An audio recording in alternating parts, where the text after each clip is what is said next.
다 같이 사도신경 하시겠습니다. 전능하사 천지를 만드신 하나님 아버지를 내가 믿사오며 그 외아들 우리 주 예수 그리스도를 내가 믿사오니 이는 성령으로 잉태하사 동정녀 마리아에게 나시고 본디오 빌라도에게 고난을 받으사 십자가에 못 박혀 죽으시고 장사한 지 사흘 만에 죽은 자 가운데서 다시 살아나시며 하늘에 오르사 전능하신 하나님 우편에 앉아 계시다가 저리로서 산자와 죽은 자를 심판하러 오시리라. 성령을 믿사오며 거룩한 공회와 성도가 서로 교통하는 것과 죄를 사하여 주시는 것과 몸이 다시 사는 것과 영원히 사는 것을 믿사옵나이다. 아멘. 우리 시간 찬송가 425장 함께 찬양하도록 하겠습니다. 찬송가 425장입니다.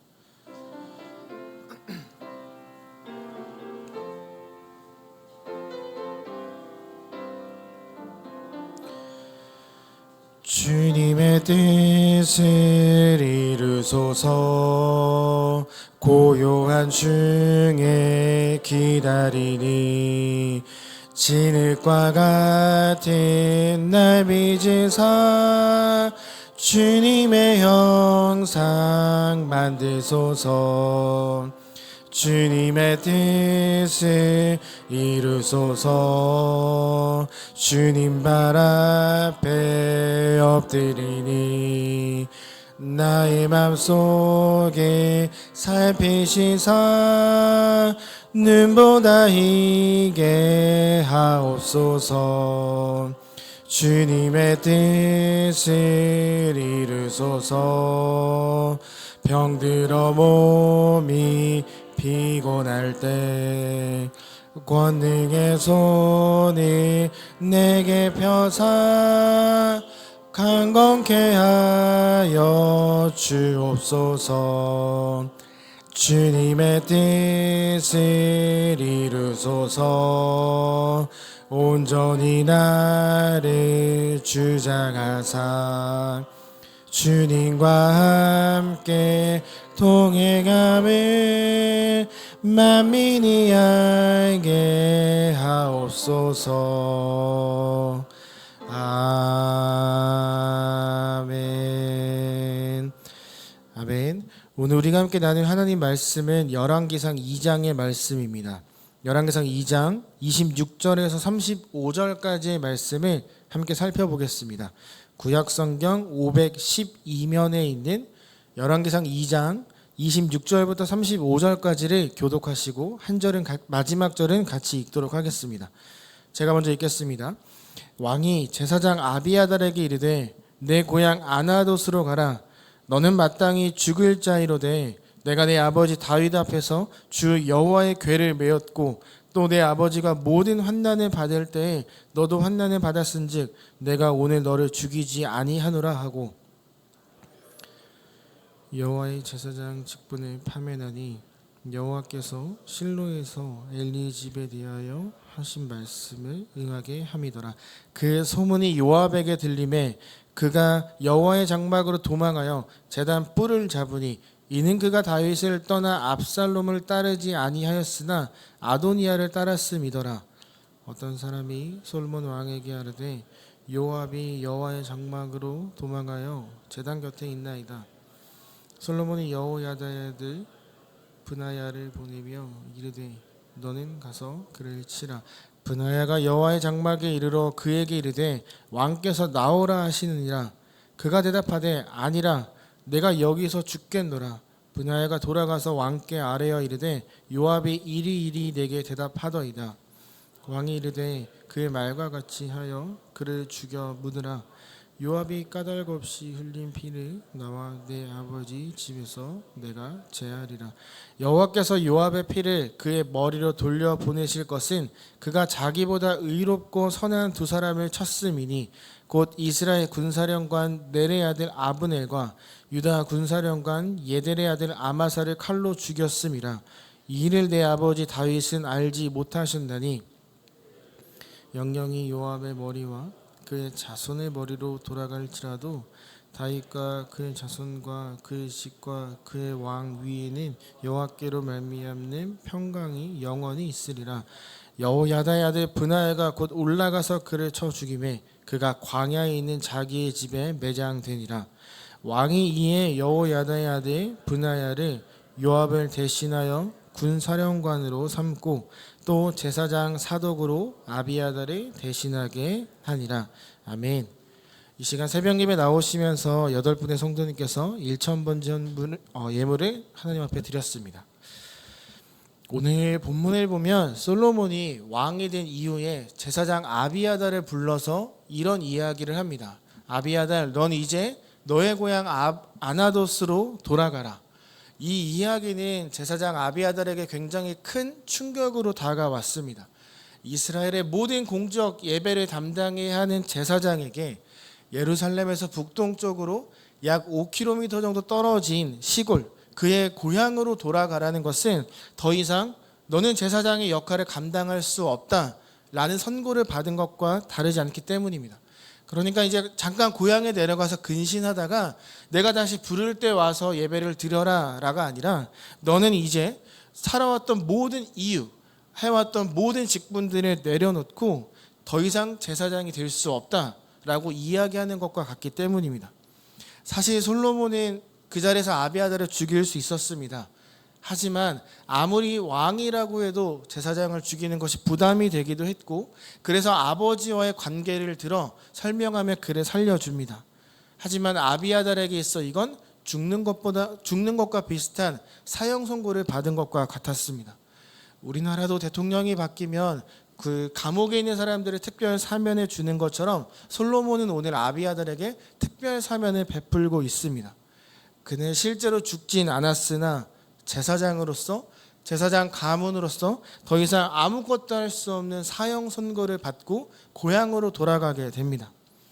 이것은 단순히 제사장을 죽이는 것이 부담스러웠던 그런 왕의 모습이 아니라 사무엘상 2장에 기록되었던 내용이 성취된 것과 같습니다. 오늘 본문에 보면 엘리 제사장 집안의 이야기가 나오는데, 하나님은 사무엘상 2장에서 더 이상 엘리 제사장의 집안에서 노인이 나타나지 않을 것이며 제사장 역할도 감당하지 못할 것이다 라고 말씀하셨습니다.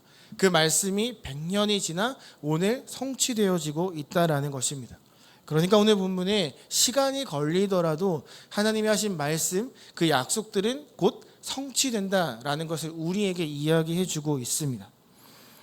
우리도 하나님 앞에서 기도하고 있는 부분들, 그리고 응답을 기다리고 있는 부분들이 여러 가지 있을 것이라 생각합니다. 저는 기도하면서 이런 생각을 좀 할 때가 있습니다. 어차피 들어주실 거면 좀만 더 일찍 들어주시면 얼마나 좋을까. 어차피 들어주실 거라면 좀 1년만 먼저 들어주시면 참 좋을 텐데 라는 생각을 가끔 할 때가 있습니다. 저는 요즘 청년들과 함께 제자 훈련을 여러 가지 하고 있는데, 화요일 밤에 주기도문을 함께 살펴보고 있습니다. 주기도문은 기도문이고, 기도는 하나님과 나의 관계를 확인하고 더 가까워지도록 하는 역할을 합니다. 제가 주기도문을 나누면서 첫 번째 시간에 이런 질문을 했습니다. 어차피 하나님께서 다 나에게 필요한 것을 때에 따라 주실 텐데 우리가 굳이 기도할 필요가 있을까요? 라는 질문을 했습니다. 여러분은 어떻게 생각하시나요? 우리가 기도하던 기도하지 않던 이미 하나님께서 다 준비해 두셨다면 우리는 왜 기도해야만 할까요? 어차피 다 들어주실 텐데, 알아서 주실 텐데 왜 우리는 기도해야 할까요? 기도의 응답이 하나님께 달려있고 하나님만 아신다면 어쩌면 우리는 굳이 기도하지 않아도 되지 않을까라고 생각할 수 있습니다. 하지만 그럼에도 우리는 기도해야만 합니다. 왜냐하면 우리의 필요를 고백하고 구하며 하나님의 뜻 안에서 이루어지게 해달라고 기도해야만 합니다. 만약에 우리가 기도하지 않고 거저 받기만 한다면 우린 하나님을 소중하게 여기지 않을 겁니다. 오히려 왜 주지 않느냐라고 불평하는 그런 존재로 만들어 버릴 것입니다. 감사할 줄 모르는, 당연히 받기만 하는 어린아이와 같이 살아가게 될 것이 분명합니다. 그렇기 때문에 우린 시간이 걸리더라도 기도하며 기대하며 그 응답을 기다려야만 합니다. 오늘 본문을 보면 하나님께서 그 뜻 가운데 있는 것이라면 반드시 응답하신다라고, 반드시 그것을 이루어내신다라고 우리에게 말하고 있습니다. 그러기에 우리 역시 포기하지 않고 계속해서 하나님 앞에 나의 필요와 또 하나님의 뜻을 구하는 기도를 해야만 합니다. 오늘 본문에 계속 보면 어젠 아도니아가 죽었고 오늘은 아비아달이 고향으로 돌아가게 됩니다.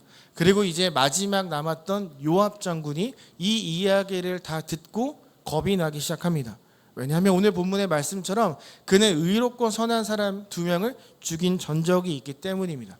다윗은 그것을 몰랐다라고 본문은 이야기합니다. 다른 말로 이야기하면 선하고 의로운 사람을 죽였는데 아직 그 죄값을 치르지 않았다라는 이야기와 같습니다.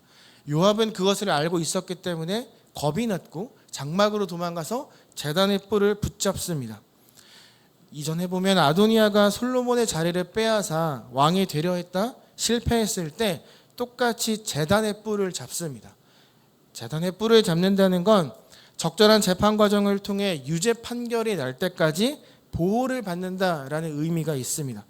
그러니까 그 사람의 죄가 명확하게 드러나기 전까지 뿔을 잡은 사람에겐 무죄 추정의 원칙을 적용해야 한다라는 것이죠. 요압이 생각했을 때 지금 자신이 살아날 수 있는 길은 이 뿔을 잡는 것밖에 없었습니다. 하지만 그건 그의 착각이었습니다. 이 제단의 뿔을 잡는 것에도 예외 조항이 있었습니다. 그건 의도치 않게 살인을 저질렀을 때만 무죄 추정의 원칙이 적용이 되는 것이지 의도적으로 고의적으로 누군가를 죽였을 땐 이것이 적용되지 않았습니다. 즉결 처형이 가능했다라는 거죠. 오늘 본문처럼 요압은 이전에 고의로 사람을 죽였던 전적이 있습니다. 그리고 왕이었던 솔로몬은 명확하게 알고 있습니다. 그랬기에 굳이 불필요한 재판 과정을 갖지 않아도 된다라고 솔로몬은 판단했습니다. 즉결 처형을 해도 될 만한 죄값이 이미 그에게 있었다라는 거죠. 그리고 그는 그걸 사람들에게 이야기하며 이는 즉결 처형을 해도 괜찮다라고 밝히고 있습니다. 지금 오늘 솔로몬을 통해 지연되었던 하나님의 정의가 그 공의가 세워지고 있다라는 것입니다. 쫓겨난 아비아달의 자리는 사독이 그것을 물려받습니다. 사독의 집안은 다른 제사장들과 다르게 끝까지 하나님을 붙잡는 역할을 합니다. 제사장들 중 유일하게 배교의 길을 가지 않고 끝까지 제사장의 집안으로 남게 됩니다. 그리고 죽은 요압 장군의 그 자리는 브나야가 물려받습니다. 브나야 역시 문제가 있는 사람이었지만 솔로몬은 그를 군사령관으로 임명합니다. 이 모든 과정을 끝내고 나서 솔로몬이 했던 고백이 33절 그 하반절에 있습니다. 여호와께로 말미암는 평강이 영원히 있으리라. 그가 아비아달과 요압을 제거한 이유는 자신의 왕권을 강화하기 위한 목적도 있었지만 또 다른 목적도 있었습니다. 그건 하나님의 공의를, 하나님의 정의를 이 땅에 실현하는 것, 그 목적도 있었습니다. 이스라엘의 바른 길로 또 하나님에 대해서 잘 알려주어야 할 의무와 책임이 있었던 제사장 아비아달은 백성들에게 선한 영향력을 주지 못했습니다. 오히려 하나님께서 세우신 왕 다윗을 무시했고 또한 왕위를 이어나가야 할 솔로몬도 무시하고 자신과 마음이 맞는 사람을 왕으로 세우려고 했습니다. 그러니까 제사장으로서 중립을 지키지 못하고 아도니아를 왕으로 세우려고 계승식까지 하고 있었다라는 거죠. 우리가 잘 아는 것처럼 이스라엘은 하나님을 섬겨야 하는 나라입니다. 그 제사장이 하나님이 아닌 사람을 섬겼고 선하지 못한 영향력을 보여주는 거죠. 요압도 마찬가지입니다. 그에게 하나님께서 군사령관이라는 자리를 주셨습니다. 그가 칼을 휘둘러야 하는 곳은 하나님의 경멸하는 이방 나라, 하나님의 그 권위를 무시하는 사람들에게 가서 그 정의의 칼을 휘둘러야만 했습니다. 그런데 그는 지금 의롭고 선한 사람을 고의적으로 죽이는 잘못된 곳에 칼을 휘두릅니다. 솔로몬은 판단했던 거죠. 이 두 사람이 앞으로 이스라엘이 하나님 앞으로 나아가는데 걸림돌이 될 것이다 라고 판단했던 것 같습니다. 33절을 자세히 보면 솔로몬이 다윗과 그의 자손과 그의 집과 그의 왕위에는 여호와께로 말미암은 평강이 영원히 있으리라 라고 이야기를 합니다.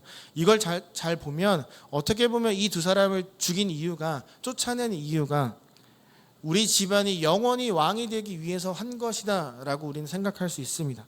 하지만 다른 방법으로 생각해 보면 그들이 평강을 지속할 수 있는 이유, 그 왕이 하나님 앞에 온전히 바로 서려면 그 옆에 충실한 하나님만 바라볼 수 있는 제사장이 필요하고 하나님의 말씀을 나눌 수 있는 또 올바른 제사를 지낼 수 있는 그런 제사장들, 그런 사람들이 필요하다는 걸 우리는 알 수 있습니다.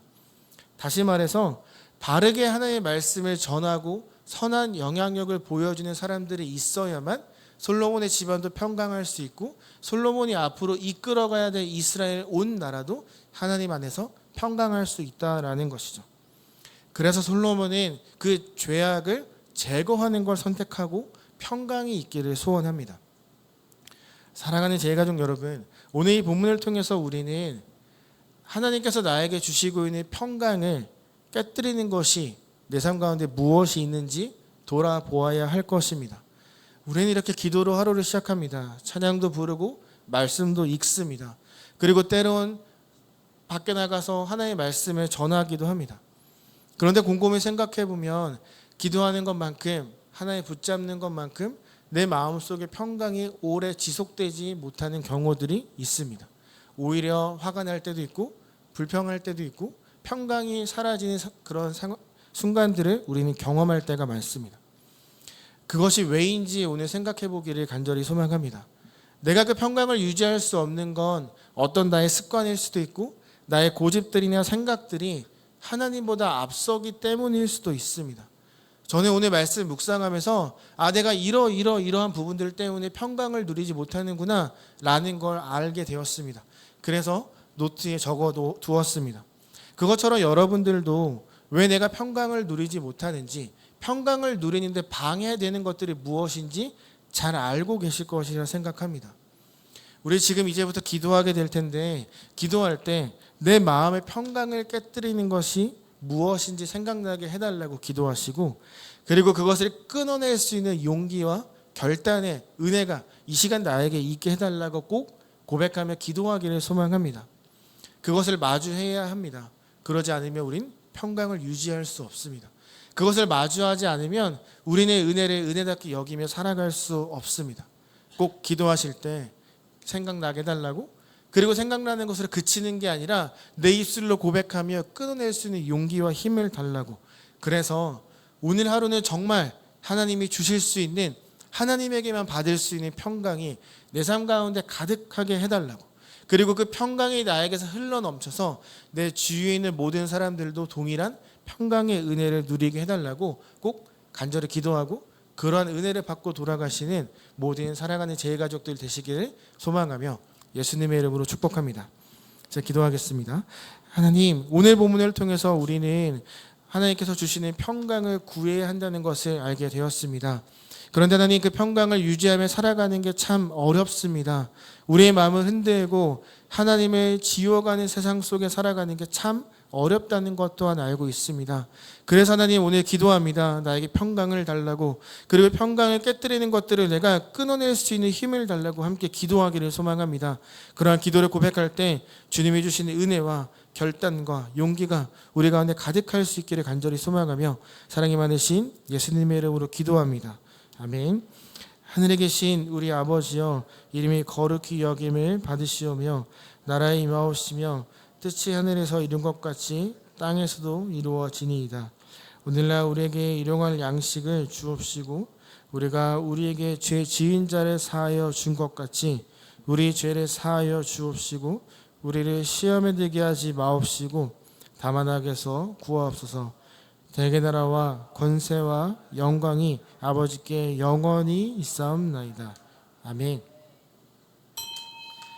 우리 시간 세 가지 공동의 기도 제목과 개인의 기도를 하나님 앞에 올려드리도록 하겠습니다. 첫 번째로는 하반기 시작하는 구역 모임을 통해 회복과 부흥의 역사가 일어나게 해달라고, 또한 다음 세대가 성경적인 성적 가치관에 바르게 확립하여 살아가게 해달라고, 마지막으로 성도들이 모이기에 힘쓰며 지역사회에 선한 영향력을 끼치는 교회가 되게 해달라고 기도하시고 하나님 앞에 가지고 나온 개인의 기도를 올려드리도록 하겠습니다. 같이 기도하겠습니다.